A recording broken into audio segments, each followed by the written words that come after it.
Court कचहरी की विशेष खबरों के साथ अदालतनामा में आपका इस हफ्ते फिर स्वागत है। पिछले हफ्ते देश की अदालतों में काफी अहम मुद्दों में सुनवाई हुई। इलाहाबाद हाईकोर्ट के एक आदेश पर सुप्रीम कोर्ट ने कड़ी फटकार लगाई, जिसमें एक रेप पीड़िता की कुंडली का जांच का आदेश दिया था इलाहाबाद हाईकोर्ट ने। दिल्ली हाईकोर्ट में भी दिल्ली के पूर्व उप मुख्यमंत्री मनीष सिसोदिया को जमानत देने से इनकार कर दिया गया है। इसके अलावा राघव चड्ढा राज्यसभा के सचिवालय के खिलाफ भी कोर्ट में याचिका दायर की है। आइए देखें इस हफ्ते देश के कोर्ट की सबसे बड़ी खबरें क्या रहीं और इनका क्या महत्व है। आप देख रहे हैं अदालतनामा मेरे नलिनी शर्मा के साथ।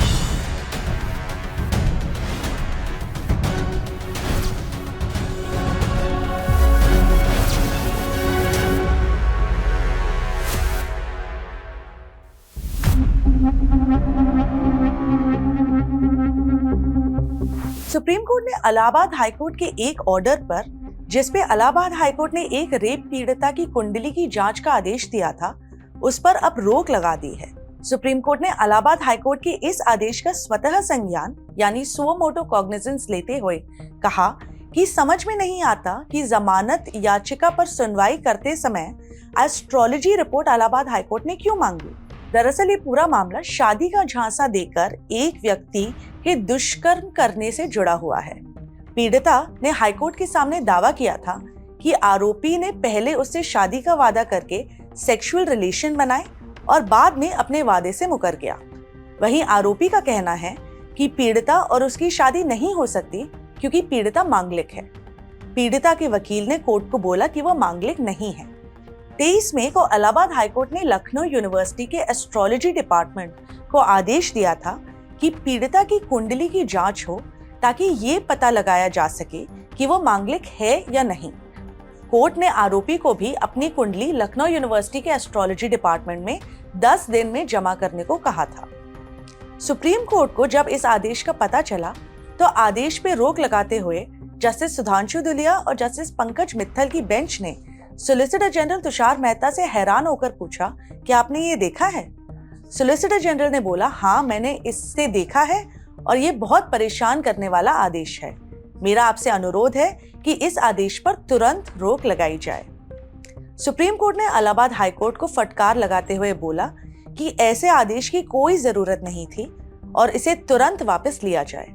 हाईकोर्ट को यह भी बोला गया कि आरोपी को जमानत मिलनी चाहिए या नहीं, ये निर्णय हाईकोर्ट कानूनी दलीलों के आधार पर ले, कुंडली के आधार पर नहीं।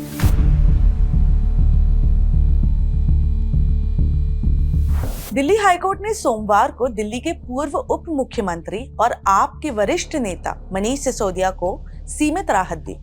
हालांकि कोर्ट ने उन्हें अंतरिम जमानत देने से इनकार कर दिया था, लेकिन बीमार पत्नी से मिलने की मोहलत दे दी है। अदालत ने सिसोदिया को सुविधाजनक दिन पर सुबह 10 बजे से शाम के 5 बजे के बीच अपनी पत्नी से मिलने की अनुमति दी है। हाईकोर्ट ने अपना फैसला सुनाते हुए कहा कि सिसोदिया के खिलाफ आरोप गंभीर है और लिहाजा उनको अंतरिम जमानत पर रिहा नहीं किया जा सकता।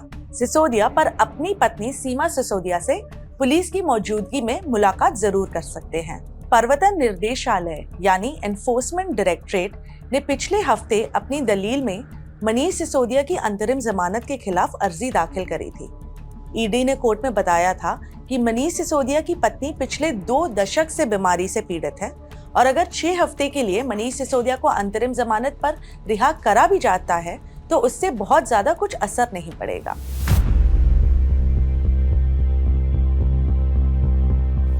उत्तर प्रदेश की राजधानी लखनऊ की निचली अदालत में मुख्तार अंसारी के करीबी संजीव जीवा की गोली मारकर हत्या कर दी गई है।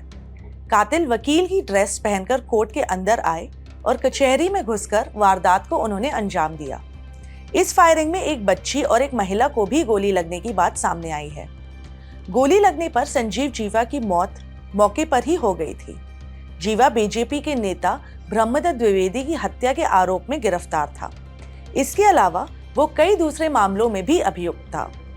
मुख्तार अंसारी के करीबी गैंगस्टर संजीव जीवा की लखनऊ कोर्ट में गोली मारकर हत्या के बाद सुप्रीम कोर्ट में एक जनहित याचिका यानी पब्लिक इंटरेस्ट लिटिगेशन दायर की गई है। याचिका में मांग की गई है कि बड़े केसेस में अपराधियों या वीवीआईपी आरोपियों को कोर्ट में पेशी के बजाय वीडियो कॉन्फ्रेंसिंग के द्वारा पेशी होनी चाहिए।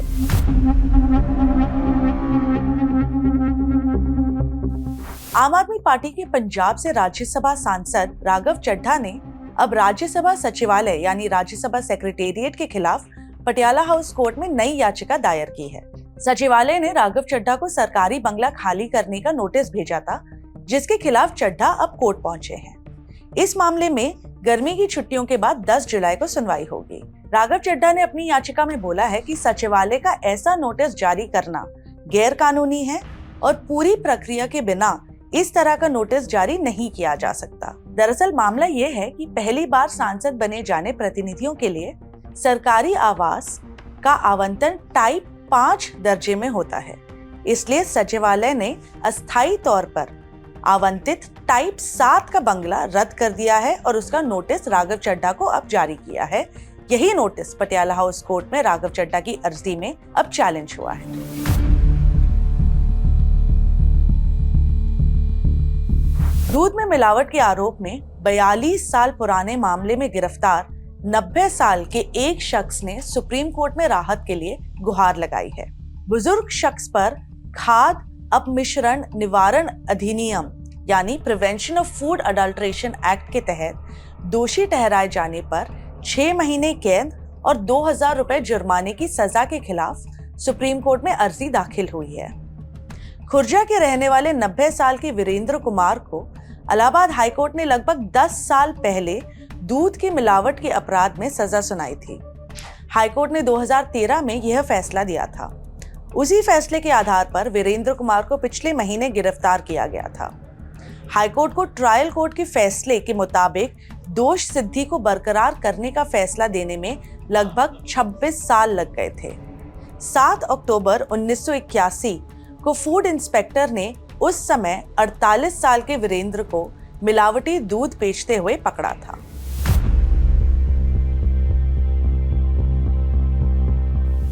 भारतीय कुश्ती संघ के पूर्व अध्यक्ष और पहलवानों के यौन उत्पीड़न के आरोपी बृजभूषण शरण सिंह की मुश्किलें फिलहाल कम नहीं हुई हैं, लेकिन हाल ही में बृजभूषण के पॉक्सो के मामले में बचने की चर्चाएं तेज हो गई हैं। सूत्रों के मुताबिक नाबालिग पहलवान का बयान पटियाला हाउस कोर्ट में महिला मजिस्ट्रेट के सामने एक बार फिर रिकॉर्ड करा गया है। सूत्रों के मुताबिक नाबालिग पहलवान ने अपने पहले बयान को वापस ले लिया है और बोला है कि उसके साथ बृजभूषण शरण सिंह ने यौन उत्पीड़न नहीं किया था और उसका पहला बयान वापस ले लिया जाए। नाबालिग पहलवान का बयान सील लिफाफे में बंद है और क्योंकि मामला बाल यौन शोषण निरोधक अधिनियम यानी पॉक्सो से जुड़ा हुआ है, इस मामले की सुनवाई बंद कमरे में होगी, बिना कैमरा के सामने।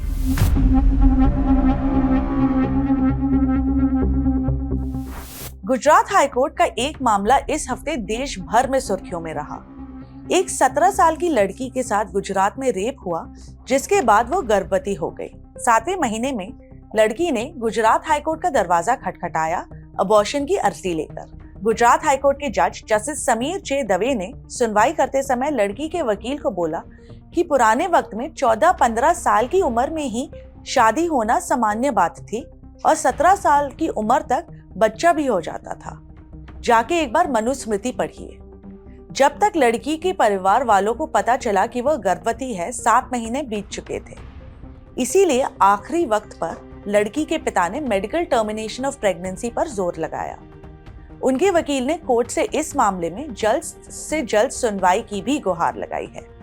हाईकोर्ट ने आदेश दिया है कि मामले में लड़की का मेडिकल चेकअप होना चाहिए और राजकोट सिविल अस्पताल के मेडिकल सुपरिंटेंडेंट को भी आदेश दिया है कि लड़की की जांच तत्काल डॉक्टरों का एक पैनल से कराई जाए। अबॉर्शन की इजाजत इस समय पर दी जा सकती है या नहीं, ये फैसला कोर्ट ने डॉक्टरों पर छोड़ दिया है। 15 जून तक मेडिकल रिपोर्ट कोर्ट के सामने दायर करने को भी कोर्ट ने आदेश दिया है। ये थी इस हफ्ते की कानूनी खबरें। देखते रहिए अदालतनामा मेरे नलिनी शर्मा के साथ।